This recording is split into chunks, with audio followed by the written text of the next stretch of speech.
नमस्कार, good morning India में आपका स्वागत है। मैं हूं अदिति राजपूत, मेरे साथ हैं जया कौशिक त्रिवेदी। पिछले दिनों हमने देखा कि भारत में कोरोना के मामले लगातार कम होते जा रहे थे, जिसको लेकर बड़ी राहत की सांस ली जा रही थी। लेकिन अब सवाल उठाए जा रहे हैं कि क्या कोरोना को हल्के में लेना भारी पड़ सकता है। और ये सवाल इसलिए पूछा जा रहा है क्योंकि जहां एक तरफ देश की राजधानी दिल्ली में कोरोना के केस में गिरावट देखने को मिल रही, वहीं महाराष्ट्र में एक दिन में केसेस लगातार बढ़ते जा रहे हैं। बिल्कुल, महाराष्ट्र में एक दिन में 3000 से ज्यादा नए कोरोना के केस सामने आ चुके हैं। मंगलवार को दिल्ली की अगर बात करें तो कोरोना के 100 से कम केस सामने आए, जबकि मुंबई में पिछले 24 घंटे में कोरोना के 461 केस आए हैं। मुंबई की मेयर ने पहले कहा कि लोग मास्क पहनने में लापरवाही ना बरतें, नहीं तो लॉकडाउन की नौबत आ सकती है। हालांकि बाद में उन्होंने लॉकडाउन लगाने पर विचार की बात से इनकार कर दिया। इस बीच स्वास्थ्य मंत्रालय ने बताया कि देश में कोरोना के यूके वेरिएंट के बाद अब दक्षिण अफ्रीका और ब्राजील में मिलने वाला स्ट्रेन भी भारत में दाखिल हो चुका है।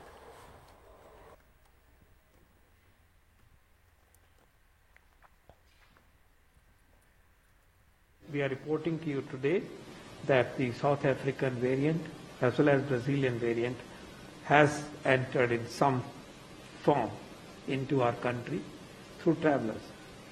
And we already had UK variant in our country.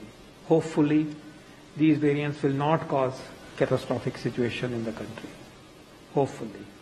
But it just shows that the vigil to contain this disease must continue. And our principles of protecting ourselves with good practices, individual practices, COVID appropriate behavior, as also our efforts to trace the positive cases. Corona virus के UK strain के बाद अब हमारे देश में corona virus का south African strain, corona virus का Brazilian strain भी आ चुका है। हाँ, औपचारिक रूप से केंद्रीय स्वास्थ्य मंत्रालय ने ये जानकारी दी है। तो एक एक करके शुरू करते हैं, क्योंकि अभी तक जो हमारे पास जानकारी है, जो आप और हम जानते थे, वो ये था कि कोरोना वायरस का यूके स्ट्रेन जो दिसंबर के आखिरी से जिसकी ये चर्चा हमने देश के अंदर बहुत ज़्यादा होते हुए देखी, और उसके मामले भी औपचारिक रूप से भारत में दिसंबर के आखिरी से हमने देखने शुरू कर दिए। तो 187 मामले तो यूके स्ट्रेन के अभी तक भारत में आ चुके हैं। ये क्या स्ट्रेन है ये आप सब जानते हैं, इसलिए इस बारे में ज़्यादा समय हमें गंवाने की ज़रूरत नहीं है। जो नया स्ट्रेन आया है वो है कोरोना वायरस का साउथ अफ्रीका स्ट्रेन। इसका नाम हम इसलिए दे रहे हैं क्योंकि सबसे पहले साउथ अफ्रीका में ही पाया गया, और साउथ अफ्रीका के अंदर ज़्यादातर जो मामले हैं वो इस स्ट्रेन के ही पाए गए हैं। ये स्ट्रेन जो है वो दुनिया के 44 देशों में फैल चुका है। भारत के अंदर अभी तक 4 ऐसे मामलों की पुष्टि हो चुकी है जिसमें साउथ अफ्रीका का स्ट्रेन जो है वो पाया गया। ये असल में 4 यात्री हैं जो साउथ अफ्रीका से आए थे, उनमें ये स्ट्रेन पाया गया। इसके बाद आता है ब्राजीलियन स्ट्रेन। तो ब्राजील के अंदर जो केस बढ़े हैं उसका कारण इस स्ट्रेन को बताया जा रहा है, और ये जो स्ट्रेन है ये दुनिया के 15 देशों में फैल चुका है। तो ये 3 तरह के स्ट्रेन अब भारत में हो चुके हैं। एक मामला ये जो ब्राजील स्ट्रेन की बात कर रहा हूं, एक मामला देश के अंदर इस स्ट्रेन का आ चुका है। फरवरी के पहले हफ्ते में भारत के अंदर ये रिपोर्ट हुआ है। तो यहाँ पर अभी कोरोना को हल्के में लेने की गलती बिल्कुल भी ना करें। बेंगलुरु का उदाहरण सबके सामने है। यहाँ एक अपार्टमेंट में करीब 103 लोग कोरोना पॉजिटिव मिले हैं। साउथ बेंगलुरु के इस अपार्टमेंट को कंटेनमेंट जोन घोषित कर दिया गया है।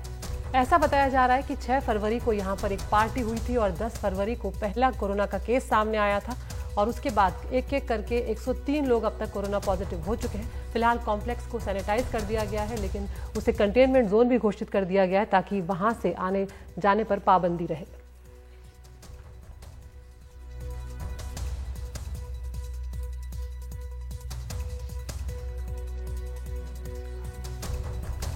महाराष्ट्र में कोरोना वैक्सीन के दूसरे चरण की शुरुआत सोमवार से हो गई, लेकिन मुंबई में दूसरे चरण के टीकाकरण के पहले दिन केवल 71 लोगों ने ही टीका लिया, जबकि 16 जनवरी को टीकाकरण के पहले दिन 1900 से ज्यादा लोगों को टीके लगे थे।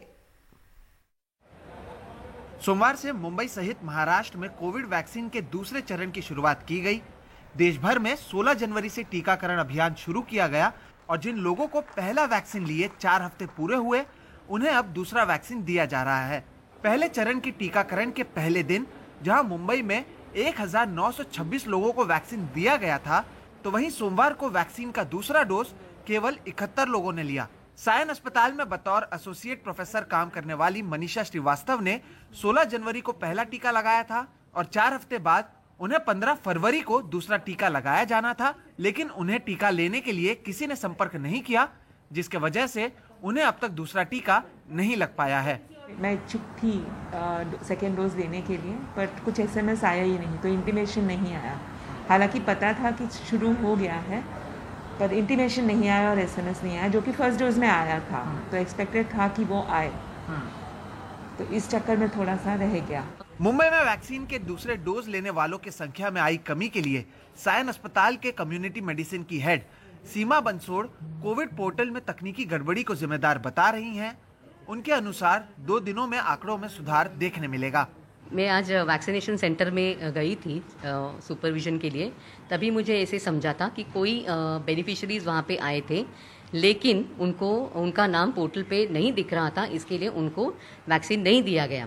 तो ये जब मैंने ऑब्जर्व किया तो मैंने तुरंत पब्लिक हेल्थ डिपार्टमेंट के जो AHO हैं EPI के मैडम जगताप, उनसे बात की, तो उन्होंने मुझे बताया है कि गवर्नमेंट ऑफ इंडिया के अथॉरिटीज़ के साथ उन्होंने चर्चा की है।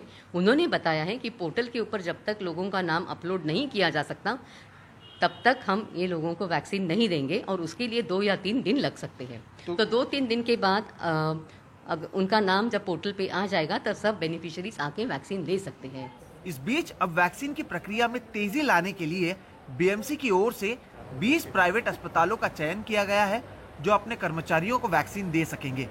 हालांकि अस्पताल अपने कर्मचारियों के अलावा फिलहाल और किसी को वैक्सीन नहीं दे सकते। हमने 20 प्राइवेट हॉस्पिटल भी हमने आइडेंटिफाई किए हैं, लेकिन ये 20 प्राइवेट हॉस्पिटल जो है वो उनका जो स्टाफ है उन्हीं को ही देने के लिए हमने अभी उनको अलाउ किया है। और जब तीसरा फेज आएगा तो जनरल पब्लिक को भी उनको वैक्सीनेशन करने का भी हम अनुमति देने की प्रक्रिया में हैं, और लेकिन वो प्रक्रिया भी शुरू होना अभी बाकी है। महाराष्ट्र में हेल्थ केयर वर्कर्स को वैक्सीनेशन का ये दूसरा डोज एक ऐसे समय में दिया जाना था जब राज्य में कोविड के मामले लगातार बढ़ रहे हैं, लेकिन तकनीकी दिक्कतों की वजह से अब इन लोगों को कुछ और दिनों तक इंतजार करना पड़ेगा, जिसके बाद अब केंद्र सरकार के वैक्सीनेशन को लेकर जो तैयारियां हैं उस पर सवाल उठने लगे हैं। मुंबई से अशोक माडिक के साथ सोहित मिश्रा, NDTV इंडिया।